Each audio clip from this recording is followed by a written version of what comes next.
Okay, we are live with episode 205. Finally rhymed. It finally rhymed. Yay. And with that said, let's get started. So let me pause for just a few seconds.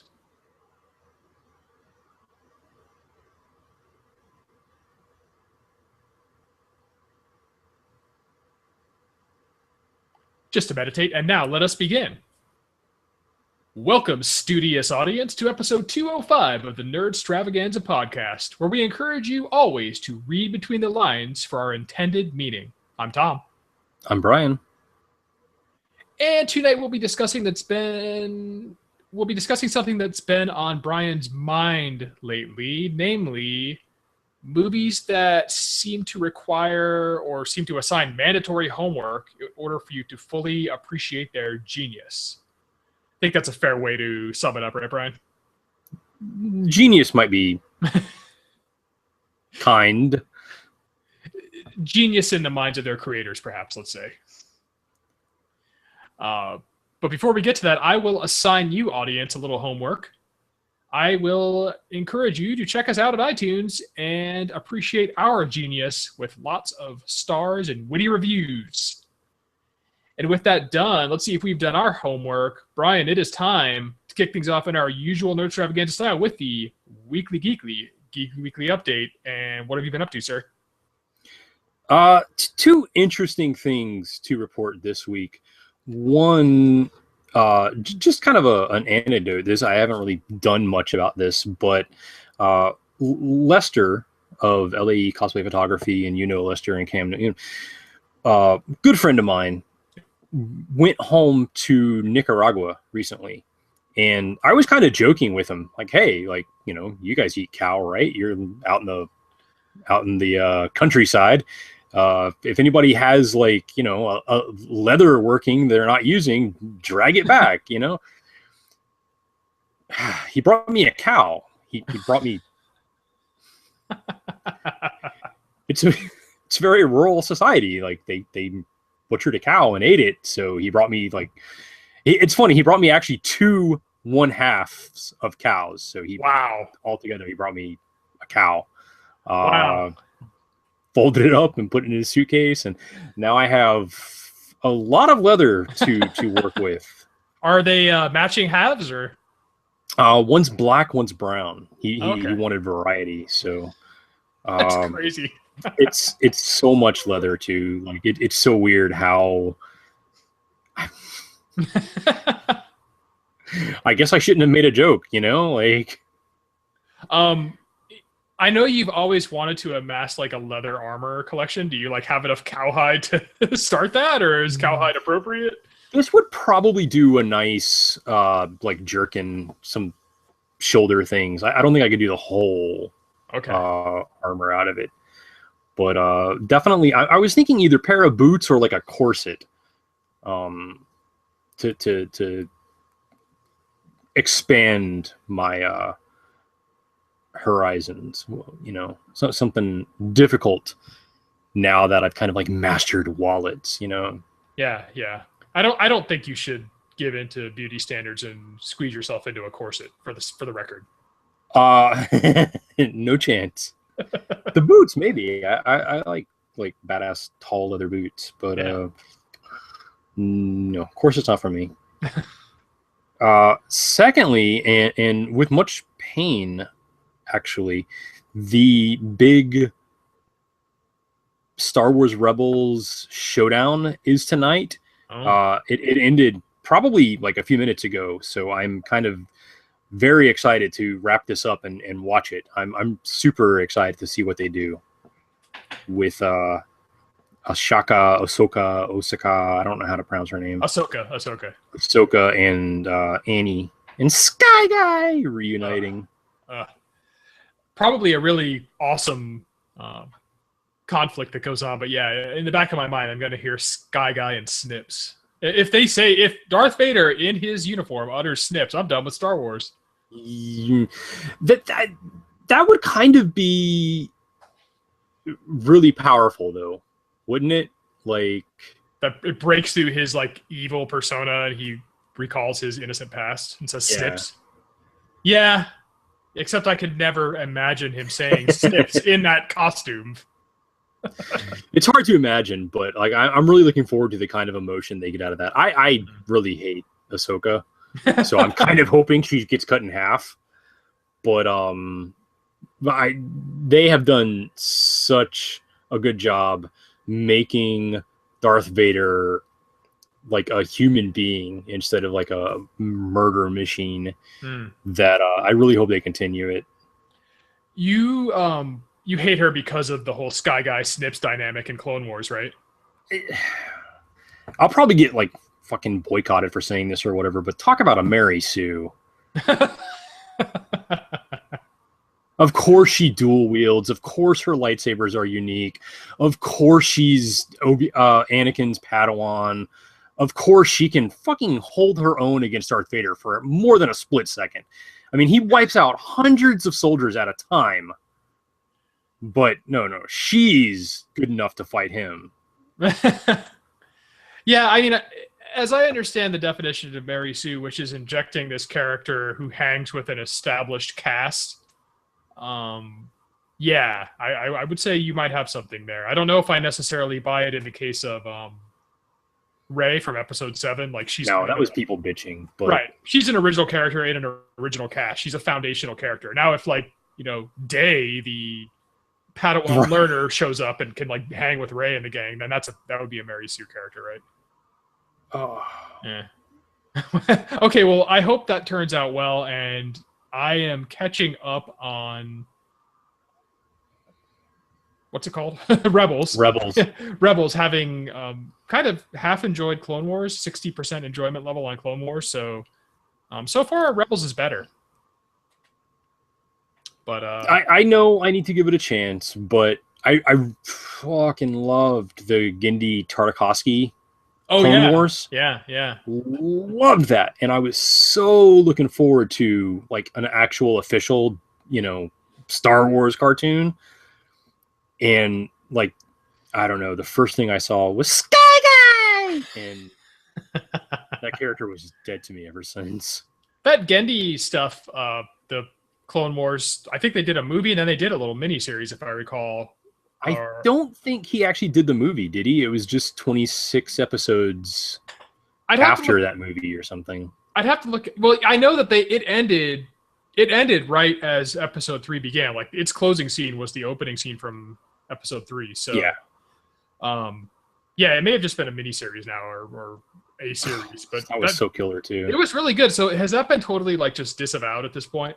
I think it's, second tier, whatever they're calling it, Legends now. Other than some objectionable stuff like the Force being kind of an arbitrarily powerful thing, like Yoda, like rewinding an Imperial invasion, or I should say a Rebel invasion. No, Confederate invasion. The funny thing about that is I will never...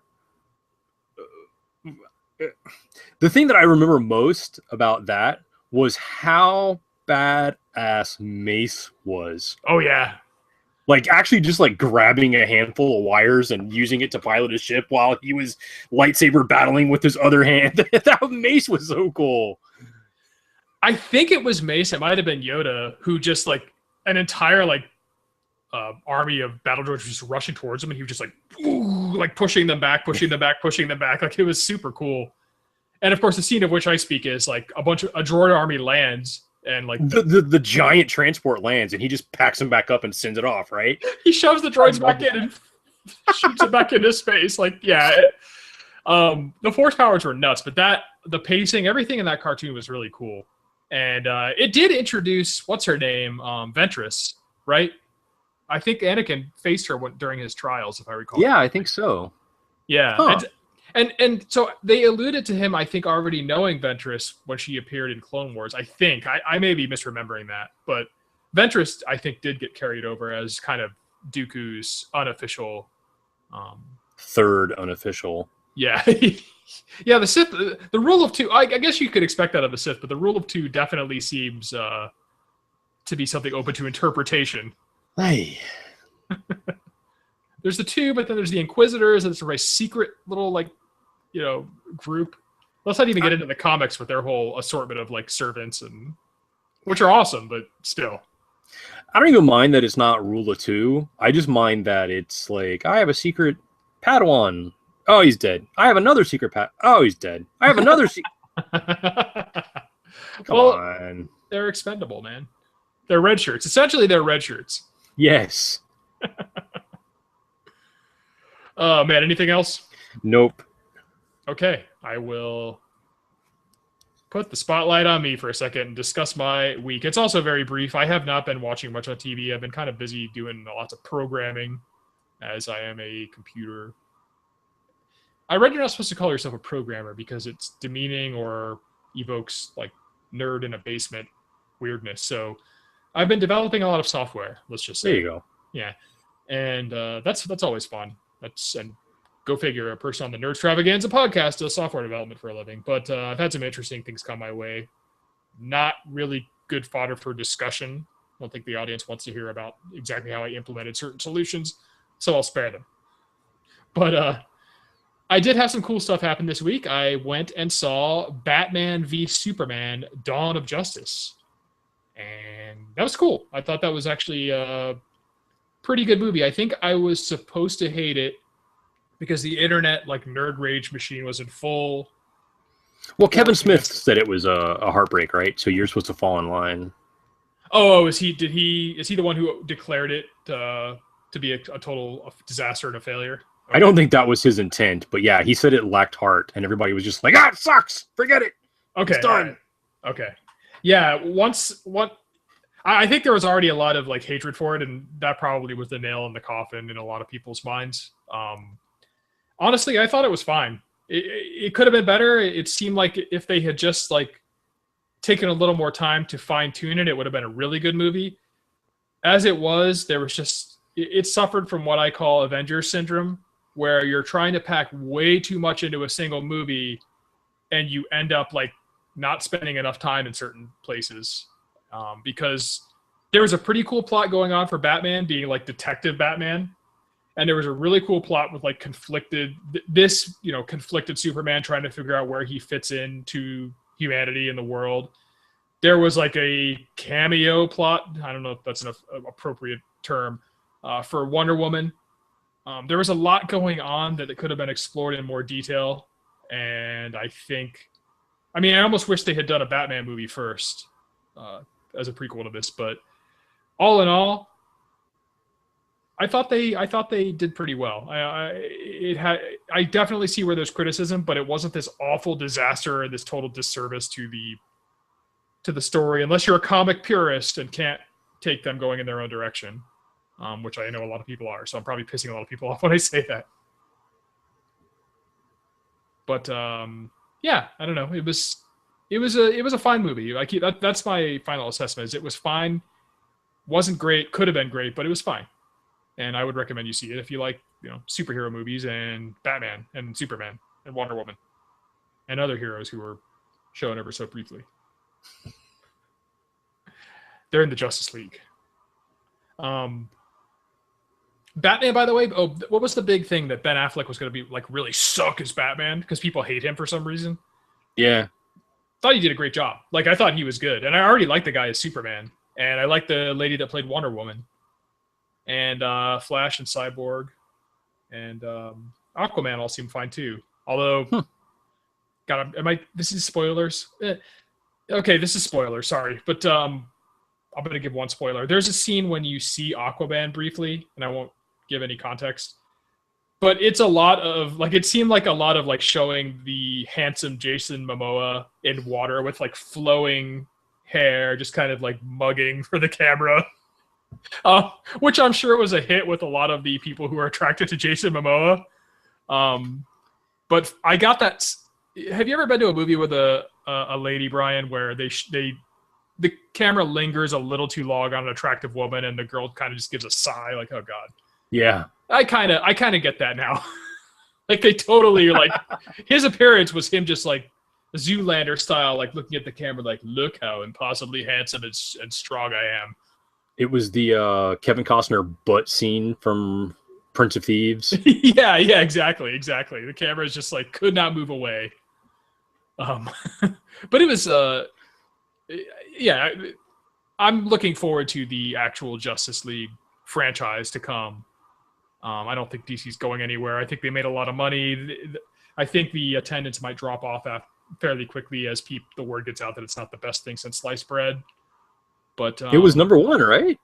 Yeah, it was number one. But I think, like, again, the haters online are saying the numbers dropped off rapidly. Like, it's just seeing people cheer for this movie's demise or this movie's lack of long-term success. I don't get it. Just don't go see it. Just don't go see it. Well, their superhero movies are much better than that, Tom. What, the ones that they like, you mean, or no, the ones they made? Oh, yeah.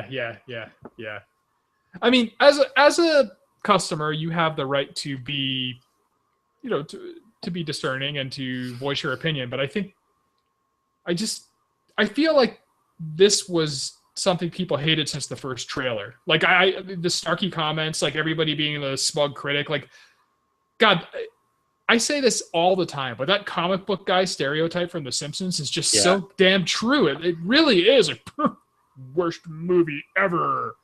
Like, I'm not a huge Affleck fan. Like, I wouldn't say like I like him, but I did not have a strong like he's gonna suck as Batman opinion. Like, yeah, I won't say that I go to see a movie because Ben Affleck's in it, but I don't really recall any movie that was ruined because Ben Affleck was in it. I mean, he may have been in movies I didn't like, but I don't think he was the deciding factor in me not liking them. The guy knows what he's doing. He's a talented actor who gets paid tons of money, so you almost like him for something. And he really, I don't know.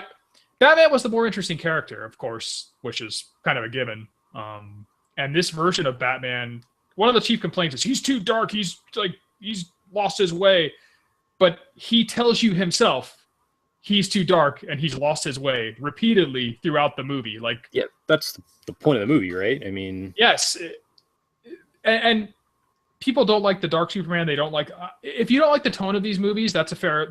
But these aren't for you. Like, that's the direction this guy, what's his name? Snyder or whatever. Not a clue. I think it's Zack Snyder or something, but that's the direction he's going. And if you don't like that, well, these aren't for you. And I guess there I should let people have their say. If they're critical of the direction, then that's it. But it's consistent. Like, I thought we were going to go a little more lighthearted after The Dark Knight. We haven't really gone a little more lighthearted after The Dark Knight. That Superman movie when he was fighting Zod was kind of grim, and this one kind of follows suit. And I'd like a little more lightness in the Justice League movies, or a little more levity injected maybe by some of the other characters, because Superman and Batman, you get the impression they're just world weary and beat down right now. And that doesn't mean it's bad. That's just the way it is right now. I do not regularly watch the CW, but that's pretty in tune with most of their television shows that people fucking love, isn't it? Like, they're not exactly comedies. Yeah, I mean, the one that I've watched with any frequency is Arrow. I've watched the first 2 seasons of that, and it had its lighthearted moments, but I wouldn't call it campy fun. Like, it was kind of like, man, kind of a bummer, like bad stuff happening. I haven't watched Flash. Maybe that's like this, fun romp that I haven't seen yet. But yeah, I guess people are looking for, like, do they want like 60s camp, like that Batman, like kind of comedy, which was fine for what it was, but I don't know if that would really work with audiences today. I think a lot of people, a lot of the newcomers or a lot of the moviegoers think, oh, comic book movie, instead of like, well, Marvel does this and DC does this and Dark Horse does this, and like, this is not an Avengers movie. Right. But people are, for whatever reason, people have latched on to the Marvel stuff, and that's the standard. Like, you have to make a kind of lighthearted, campy Avengers film, and all the characters, like, you've got Tony Stark, you've got Captain America.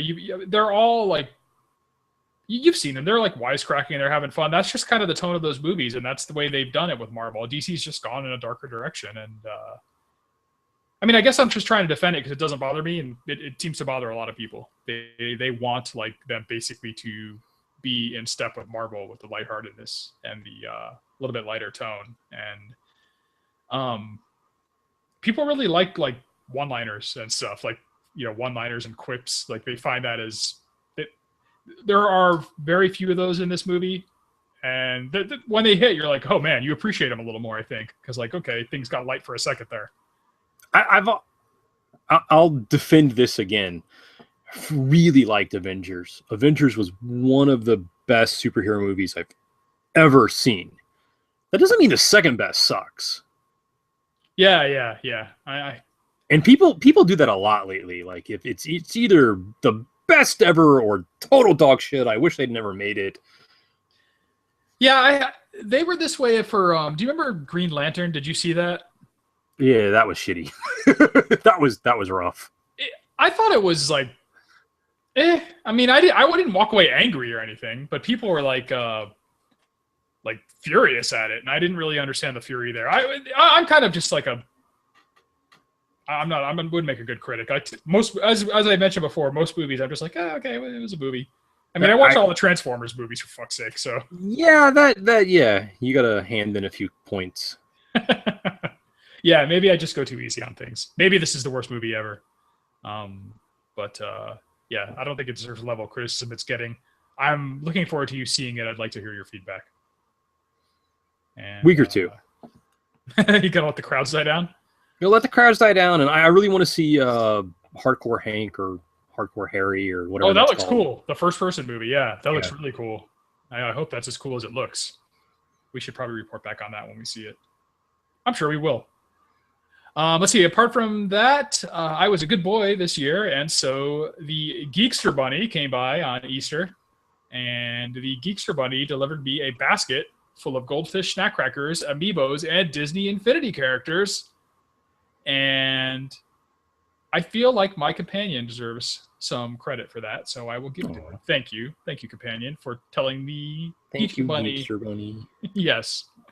That was a total surprise. I got a little emotional. Walked out into the living room. There's a basket of goodies waiting for me, hidden behind a pillow. And all because I had mentioned in passing how much I used to love getting an Easter basket. So, you got to keep her when she's in cahoots with Ether. Is it Ether?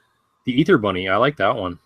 Ether Bunny is an old Air Force tale. Did I ever tell you this? No. It was a thing that you heard like in tech school when, after you got out of basic training. Basically, people like, watch out for the Ether Bunny. When you get there, like, what are you talking about? The idea, it was kind of actually a little bit on the homophobic side, actually. But there was this urban legend of this guy that would go around the dorms in tech school in the Air Force with ether on a rag that he got from his class, and he would use it to knock people out and then have unconsenting relations with them. Yeah, so yeah, beware that guy. That doesn't sound good. Yeah, he was called the Ether Bunny, which is really awful now that I think about it. But yeah, so I can't say Easter Bunny without thinking of the Ether Bunny now. But the Geekster Bunny paid me a visit, and thank you again, companion, for making that happen. And that's it. That's it for my update. Decent movie, awesome Geekster Day. And let's see, with that out of the way, audience, you may have noticed that our news correspondent, Cam, is not with us this evening. He's on assignment in some exotic locale. He's going to bring loads of news for you next week. So with that being the case, we are going to skip the news extravaganza and transition into tonight's main topic. Hopefully I can do this justice, Brian. Something that's been weighing on your mind lately, and I think this may have come from seeing 10 Cloverfield Lane, but maybe not, is the fact that movies almost seem to be depending on you to go do homework, to go check out their extra content online, their extra content in video clips here and there, do backstory and so on and so forth. Like, you're supposed to fill in all these blanks that are not filled in for you during the duration of the film. Is that correct? Yeah, kind of. My opinion of it is a little bit more insidious than that, but close enough. Okay. So what kind of inspired this line of thinking? Yes, Cloverfield kind of crystallized my thinking on it. But even back in December when that art book, remember, for The Force Awakens came out, and the art book had so much more information about like some of the smaller points of the film. Yes.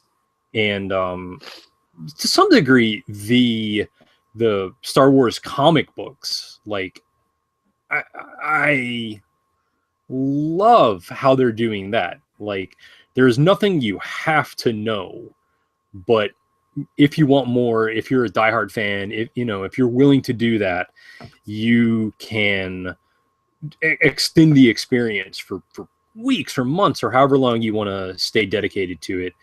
And actually, Poe Dameron's comic book comes out, I'm pretty sure, well, it's not April yet, but this month. Oh, during cool. April. So I'm super looking forward to finding out more about him, and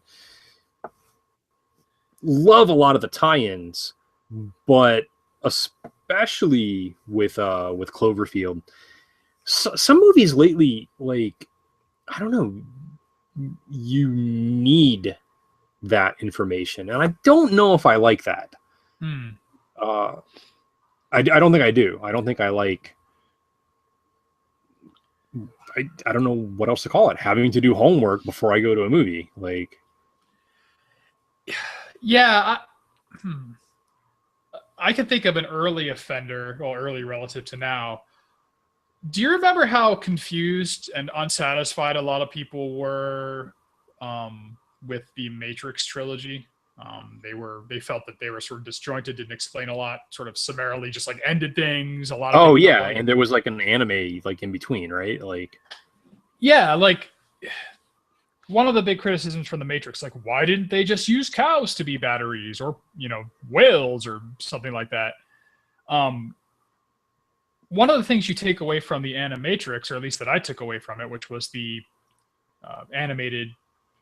There a bunch of animation. Some was anime, all different styles, but they released it on DVD. I don't even know if it ever got a theatrical release. But it filled in a lot of the blanks, things that led to the machine war, etc.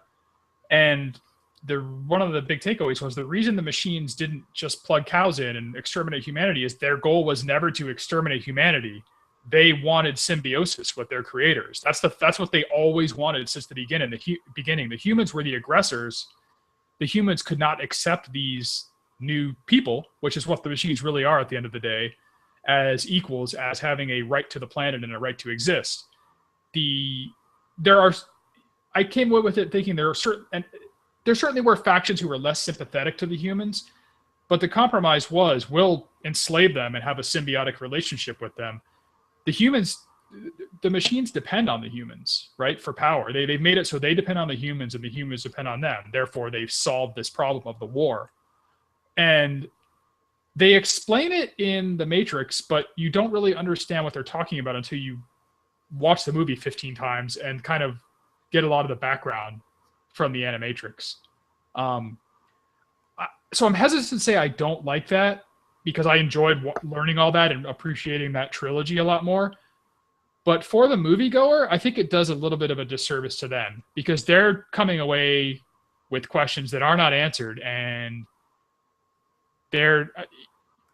this gets to your central point. Like, for this movie sucks unless you go do all the research, and then it's awesome. That's not really a good movie experience. That's a great example, I feel, because if you see those three movies and you don't see the Animatrix, you think the machines are assholes. Yeah. So it is a different experience. And I don't know if supplemental material should change what you get. They should supplement what you get, not just go off in a different direction entirely. And that kind of bothers me. And maybe it's just a J.J. Abrams thing, but I think more and more, well, I'll blame it on social media. They're driving you towards their websites. They're driving you to spend more time on social media. They're driving you to share more on multimedia and to talk about it. Can we not advertise like that? Can I actually just sit down for 2 hours and blow off some steam? You can, but you'll be missing the whole story. Right. Yeah. Didn't he make that one about the people? He wasn't Abrams the one behind the one people wouldn't shut up in the office about for like 10 years. That series, Lost. Was that him? Yes, I think so. Okay. By the way, I've never watched. I watched the first episode and like wrote it off immediately, which probably was unfair. But I got so damn sick of people talking about it, I never watched it. I have a problem with that too. Like, people, I don't know, like almost like zombified. They just are overtaken with. Lost did it, and Jesus Christ, that stupid meth movie or meth television series did it. Oh, Breaking Bad. Breaking Bad. Yeah, I never saw that either. I, I don't know. It's almost like no matter how good it is, I don't want to be like them, so I just never give it a chance to like. Yeah, to a certain extent, when things get so popular that the people won't shut up about it, and I have to hear about it all the time, I don't like it. And I hear that show about the guy cooking the meth to pay for his cancer treatments or whatever was just amazing, but I'll never watch it now, and I'll never watch Lost now. But it's supposed to be brilliant, just not for me. Well, yeah, it's supposed to be brilliant. Not knocking it. I've heard a lot of the gaps are filled in by fan theory online and so on, and so my actual point there was that I think Abrams likes leaving loose ends, which I like loose ends. I like things open to interpretation. I'm not a big fan of loose ends that are tied up if you look in the right places. Yeah. Maybe we're old fashioned because now the internet is this like Easter egg hunt for clues, right? And answers. So the original Cloverfield, I don't know. I kind of stumbled into it. I think one of my friends wanted to go see it, and I hadn't been paying attention, so I hadn't seen all of the websites and the secret logins that get you exclusive access and all that kind of stuff. So I saw the movie and I was like, wow, that was really neat. I wonder what they said. I don't even remember now. At the end of the movie, wasn't there something played backwards? There was "It's still alive" or something like that. Yeah. There was some like, oh, that's really ambiguous. I wonder what they meant. So I Googled it, and I found this like whole world of extra information and viral marketing and all this kind of stuff that I really enjoyed because it added to the film. The latest Cloverfield,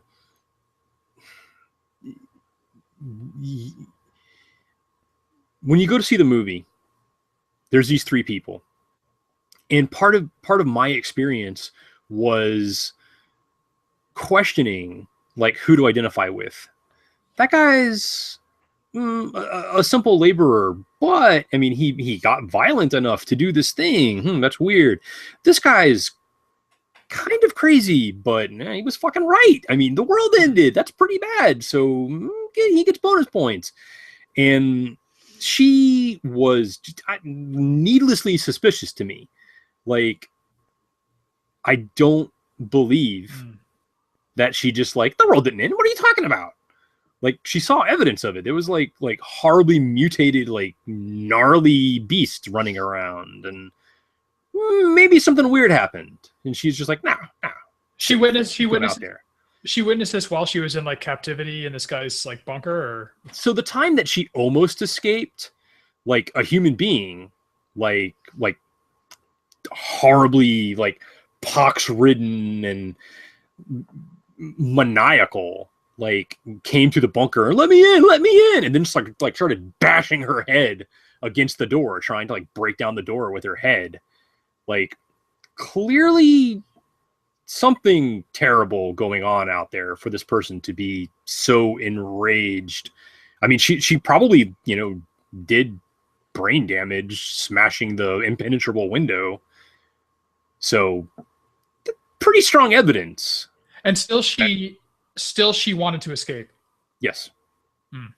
That's and look, I'm not defending Howard. Howard was creepy or whatever, but I would have believed him even as creepy as he were a little bit more than she did. No, the world didn't end. I mean, cell phones don't work. The only two people you can communicate with tell you Like, look, I witnessed it with my own eyes, like city going poof. Like, I don't know. It is just, she had no reason not to believe him. He was a jerk, but sometimes jerks tell the truth. So she had this sort of difficult to relate to desire to escape safety into danger. And do they explain this with online resources or outside the film explanations or anything? So there's a alternate reality game that you're supposed to play, and there's like a website that the website exists in their world. So if you put together the piece, like the puzzle pieces that were in the commercials, you can log into the website and read all of their secret emails and like things like that. And what I object to most about that is the characters have developed strong personalities that aren't in the film. Oh. So that evidence, like who should I identify with, just totally changes. Like if someone had done all that work and they went in and they said, well, I identify with this because I know this, I would have been like, how the hell did you get that? I didn't see any of that. What do you mean? They would literally watching a different picture. They got it because of the as you said, it changes the entire meaning of the film. Right. Yeah. Did the creators start off with this sort of contradictory do they set off with this contradictory information, or do they bolt it on? I wonder. So this is a poor example, but everything about this movie was bolted on. I don't think the original creators of the original movie had any of this like website stuff planned or anything like that. So this, and I don't mean to pick on 10 Cloverfield Lane, but it's a great example of it's marketing. And it's working because you and I are talking about it and everyone's going to hear about it. But I want something like 45 minutes of previews. just let me watch the movie. The 45 minutes of previews is your advertising, not in the movie. So they bolted on this additional. Okay, they use this homework mechanism. This, you got to see things outside the movie to understand the movie, to justify the ending that they altered from the original movie, right? Which is this big surprise at the end that wasn't in the movie as it originally was developed. I wouldn't even say to justify, but just to advertise. Like I mean, again, that twist ending is such a non sequitur that it has nothing to do with their personalities or nothing to do with like the websites or anything like that. But and so wait, you're saying that the twist ending was bolted on because they could take clips from it that would make for awesome advertising in the trailers and so on? I have no idea. The thing is, they couldn't show the anything from the twist, or they would have just totally given it away. Like it's such a minor portion, and it's so. I can't say anything. Damn, you can't show anything because I mean, if you show Snoopy in the film, you're like, oh, Snoopy shows up at the end. Oh, I get it now. Like, well, there's only. I mean, I haven't seen it, but I get kind of how the movie goes. I did read some spoilers because I don't care about spoilers. But whatever the spoilers are, something at the end happens that it just not got it. I mean, knowing that they were coming would set the tone of the movie for you. So okay, because the movie sets up either she's a captive of a crazy guy, and the world's fine, even though she continues to believe that after seeing evidence to the contrary, or the world's really fucked up and he has saved her, and she has to stay with him so as not to go into the world and be like killed, right? Like, and he is still an asshole. Don't get me wrong. Right, he's not an awesome guy, but the fact is, he's an asshole who's right about the end of the world. Okay, all right. So, she just wants to get away from this asshole? Like, is he enough of an asshole that you would go into like I don't know, whatever it is, a nuclear wasteland to escape him? Any rational person would be like, nuclear fallout's better than being with this guy. I would be very concerned until I saw the evidence she saw. Because in the very beginning, she's just like, hey, wasn't I just in a car accident? Why am I in a bunker? And he's like, oh, yeah, I dragged you here because the end of the world. Yeah. Like, I would be suspicious at that. But, like, when she makes her first run for it and she looks out and she sees what she sees, and there's no telephony, there's no radio frequencies, like, obviously something is wrong. And still, she's determined to escape into this hell. Okay, yeah. But if you go and look up the emails and all of the evidence of the personalities of these people online, do you feel she's more justified? Like, do you come away feeling she's more justified or less? It is so hard for me to say yes or no on that because, again, like, I don't think they have anything to do with the actual movie we're watching. Like, they are constructs, like, armored on to this new movie. So not really, but they answer, like, a ton of questions. Like, there's a lot of big secrets in the movie. And you're just like, how could that does not fit. This must be. And no, that's not, because you should have known that this happened, but it wasn't in the movie, so how could you have known? Like, so again, we're right back to the central problem. Like, if you're telling people in the trailer, make sure you check out 10cloverfieldlane.com for half the movie and then go see the other half in the theater, that's one thing. But people are showing up to a movie expecting to see the full shebang.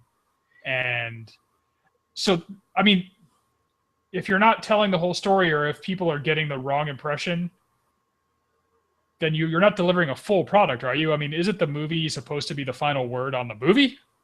And I'll get away from Cloverfield for now, because I really do feel like I'm picking on them. Ask yourself that question about the Star Wars art book. Oh, yeah. The art book is where they imply that, like, well, okay, this isn't a spoiler. Read the damn art book. Where they imply that that Anakin, like, he fractured when he joined the Force. So there's a light incarnation and a dark incarnation, right? There's all kinds of things. Like, it discusses, I don't remember her name, Estelle Getty with the big eyes. Yeah. It discusses her a lot more. Like, she just shows up and she's like some weird alien in the movie. Yeah, they don't really get into her character at all. And then the Jedi, like, academy that Luke mastered, there's all kinds of information about it. And there's information about, like, the actual Senate and what happened. And you and I discussed this, like, oh, the Senate was destroyed. Yeah, so they didn't do anything. They were in the fucking movie. Well, yeah, but really they were this and blah, blah, blah. And, like, there's so much information there that, because I happen to like Star Wars, I had read and I want to read. But I don't know if that makes it good for a moviegoer. I mean, that makes it good for, like, a uber geek, but... Yeah, I mean, I came away wondering, like, the Senate was destroyed. Wait, so the Galactic Senate's no more? What does that even mean? Like, had the First Order changed the balance of power in the galaxy by destroying the Senate? Did they destroy Coruscant? I'm confused. Where's the Senate? I thought there was no more Senate. But the Senate's back. I guess it was reconstituted after the fall of the Empire, but not on Coruscant. Like, I'm still confused. There's a lot that, I don't know. It's one thing to say, well, wait for the next movie. Well, you're not supposed to know that yet. Worry about the plot. Like, all right, I'll do that. But then don't tell me all kinds of extra shit in the book.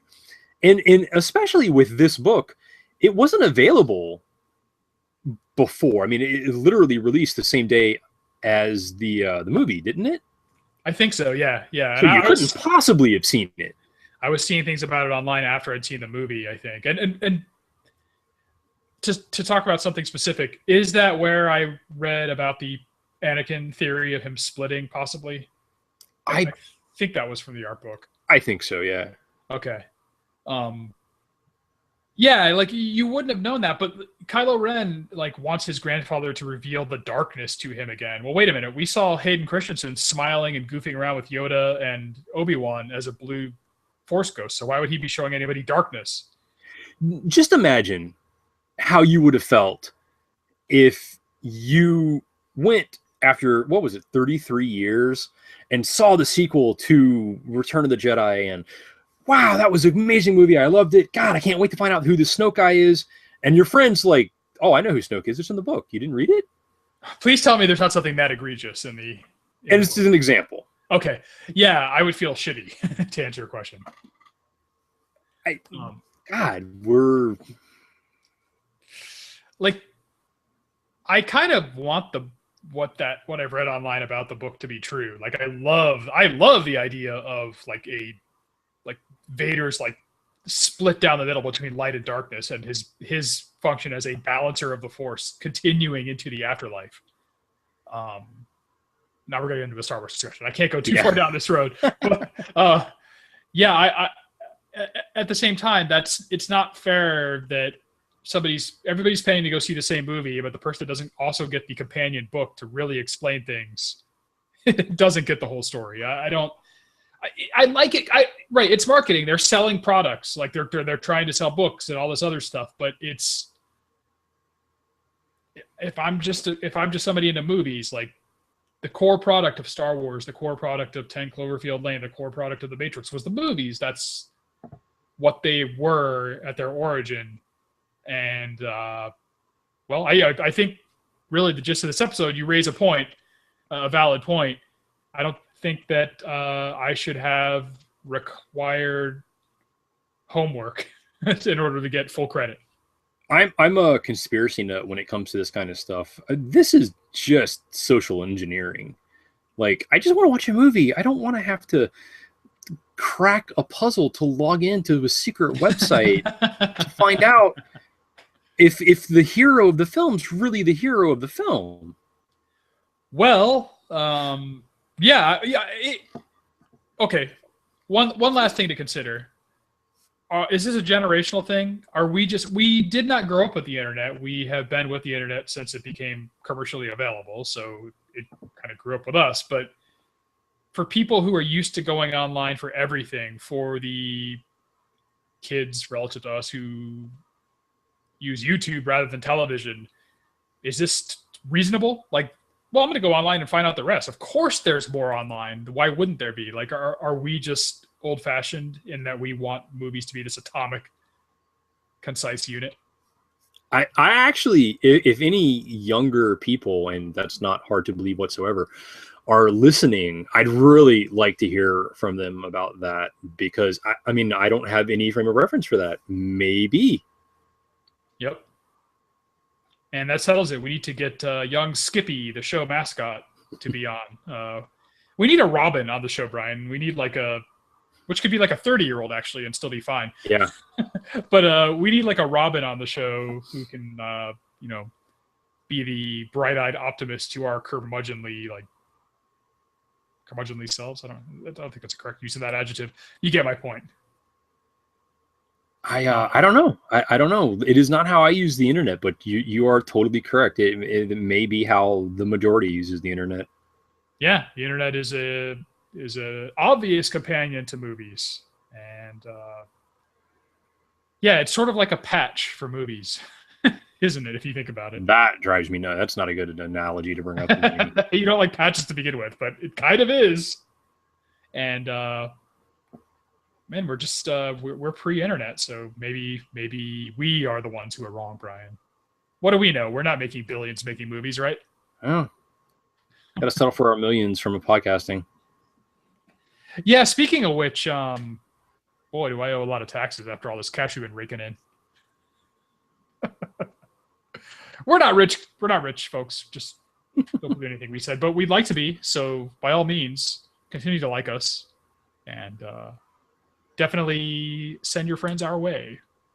And I think I'm getting into our own marketing spiel, Brian. So with that, you think we should probably bring this to a conclusion and say our piece and be on our way?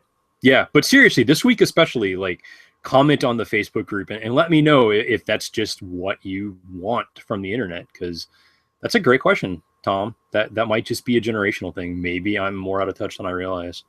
Yeah, we'd like to know. We'd like to know if you disagree with our general dislike of this method of story augmentation. So yes, please do follow up. And with that said, speaking of following up, you can follow up every week with the Nerd Extravaganza by checking us out on iTunes. And if you don't like iTunes and prefer to stream our show, we are available on Stitcher.